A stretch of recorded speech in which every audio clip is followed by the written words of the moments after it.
Alright guys, we're back with another UFC video today. Today we're going to be talking about Sean Strickland continuing to go off on the UFC and their pay gap that they have, where they're not really upping the pay as much as people are, thinking, especially after UFC 300, where they were giving out $300,000 bonuses to guys on the main card for getting knockouts or, finishes, like submissions and all that. And where, you get the fight of the night, you get like an extra $300K, each fighter does. But he's talking about, basically what he was offered. And so I can't give the exact tweet because I believe he deleted it. But I do have another tweet also that I put on the screen, and I'll read this first, and then I'll talk about the second one that I saw earlier today, but I believe he deleted it. The first one is, here's the thing, guys, I'm quoting him.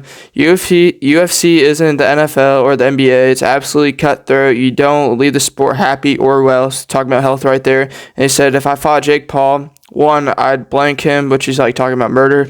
And then two, we'd make millions, something you guys experience as your jobs. The pay gap just keeps getting wider. So now he's talking about, he's talking about pay, obviously, and how much the difference is between boxing, pay-per-views, and, all that. I mean, I believe the most pay-per-views sold for UFC is 240,000 when those like Conor McGregor versus Khabib or something like that, which definitely lived up to the hype. I mean, even like after the fight when Khabib jumped out of the ring and went after Dylan Dennis, and then a guy jumped into the ring and like punched Conor McGregor in the head.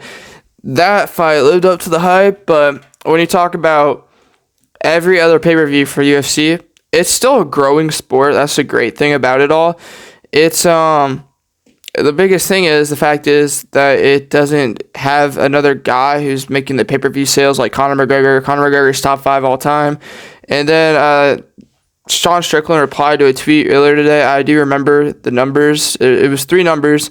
Someone put like these made up, I don't know if they're made up, but like estimated numbers of how much he would be getting paid. So it'd be $200,000 just for taking the fight, $200,000 for winning the fight, and then I think it was $1,000 or $10,000 or $20,000 for being that fight week or whatever, being on that certain card. So there's like an extra amount of money. I think it was $10,000. I'm not completely sure. I'm not 100% sure. So that would, like, if let's say he wins the fight, it's $410,000. If he loses the fight against Costa, it is a $210,000 fight he makes. And obviously there's a lot of fees and stuff that goes into that. And he replied that it was close but lower. So he's saying basically in that instance that the money is not the same that, people would expect, and that the money he's making on that fight is not as much as, he'd want. And it does hurt when this is a pay-per-view main card, and he's not on the main card. He's not the main event on the main card. He's the co-main against Costa. He had to go from, being the number 1 contender to fighting the number 6 or 7 contender. I think it was 7. I believe Costa is number 7. I could check real quick. Yeah, Costa is number 7, and we're talking about a guy who's number 1 contender. You usually don't see that too often. I mean, I think the last time we saw, like, maybe that'd be, Rob Whittaker versus Kamara Chemez, or however he says his name, Kamats Chayev, or whatever, the Russian fighter, but he's not even Russian. He's, like, Swedish, but he's Muslim and stuff. Really good fighter in the middleweight division. He's kind of taking it over. That's a big fight, but, Costa doesn't have as much hype around him as Kamats does, or Chimev. However the heck you say his name, I gotta hear it said. I, get it right a lot of the time, like, when I'm not recording videos, but sometimes I just can't say it right when I'm making the videos. But, this is a constant, back and forth I think we still have with the UFC. And the biggest issue, for Sean Strickland is that he's not, a super media friendly guy. This guy doesn't have the very liberal ideology, whether you want to admit it or not. Disney does, Disney, ESPN, all that kind of stuff that helps support the UFC and what it is. They don't agree with what Sean Strickland says on a lot of things. That's just the truth. And when you're biting the hand that feeds you, they're not gonna help you out as much. So I would say that, it's unfair to him how the cards are dealt against him, because he's a really great fighter, and he's not getting that rematch, for against Dricus. That's going to go, he's going to have Israel fight Dricus, and then Israel will probably win that, and he'll fight Kamats Chimaev, or however you say his name. and then because he'll probably beat Rob Whittaker, which will put him at 3, and then Strickland has to keep that 1 spot, and then even then with the way the fights are set up and everything, there's still probably going to be another guy who fights for that belt against Israel, or he'd have to fight, Strickland would have to fight another 2 fights, basically, and then he'd have to have the 3rd fight be for the belt again, but he'd have to fight and win both those fights, which he's very capable of doing, but Costa is one of the hardest matchups for Strickland when you just look at fight styles. And the UFC is very much, dependent on fight styles. There's very few divisions where a fight style, overrides everyone else's fight styles. The only ones that really override it is, lightweight with Islam. There's not really many guys in there that can, take him on.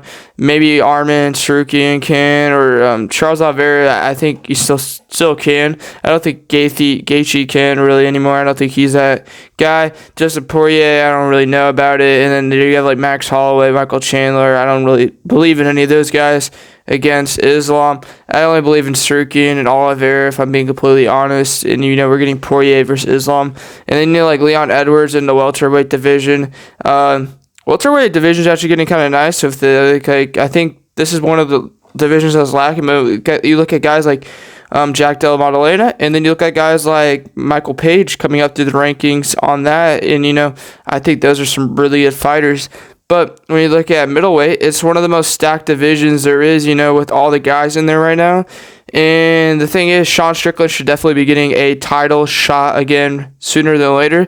And it really should just be one fight he has to take. He shouldn't have to be going down this far in the rankings to 7. I think, 6-5-4 would be really good for him value-wise. Give him a guy who's already ranked really high and that he can probably beat. And they have said in the past that they believe Sean Strickland can be a pay-per-view guy, make pay-per-view sales, but they see him more as a co-main right now, and I think they do see him as a guy who can be a main card guy or the main event guy, but I think they don't want him to just because of his stance on certain issues in the real world, which is kind of sad. I mean, that's not really what the UFC is known for, but even like a guy like Arman Tsarukyan, this guy punches a fan in the crowd as he's walking out. They'd rather have that than what Sean Strickland says on Twitter to his tens and hundreds of thousands of followers, and he gets so many views, and he's kind of becoming one of the faces of the UFC. And they probably don't want that. They probably want guys like Dricus, being the face. They probably want a guy like Israel. They probably want a guy like Sean O'Malley, Elias Poirier, who Sean O'Malley, Elias Poirier are already becoming, the face of the, UFC. And then Islam's obviously there. Alex Pereira, John Jones, who's not a very good face to have. But, Tom Aspinall is basically the champ for heavyweight anyways at this point. And because John Jones doesn't take many fights. But that's going to be the end of the video. Make sure to like, follow, and share. Comment on what you think on the whole situation. It's kind of sad, he's the only guy who's really talking out about UFC pay gaps and stuff. Yeah, I do believe that the pay gap will diminish over time, and I believe UFC fighters will get paid more than boxers at some point. I really do feel like boxing's going to fall off a cliff at some point. It is a much more hyped up thing, because, when it's just boxing, it's straight knockout power. You're either going to get a knockout or a decision. And with UFC, there's so much more. There's, takedowns, submissions, obviously knockouts. And I think that's, something that a lot of Americans don't care about as much. They care about straight knockouts. But I believe, the UFC is just a much better product as it is nowadays. Much better fighters, much better faces of the brand. And I don't feel like boxing has as much. I feel like a lot of the best boxers run from competition, and a lot of them aren't willing to take big fights like the UFC. So let me know what you think of that. Like I said, subscribe, comment, like. Please support the channel, and peace.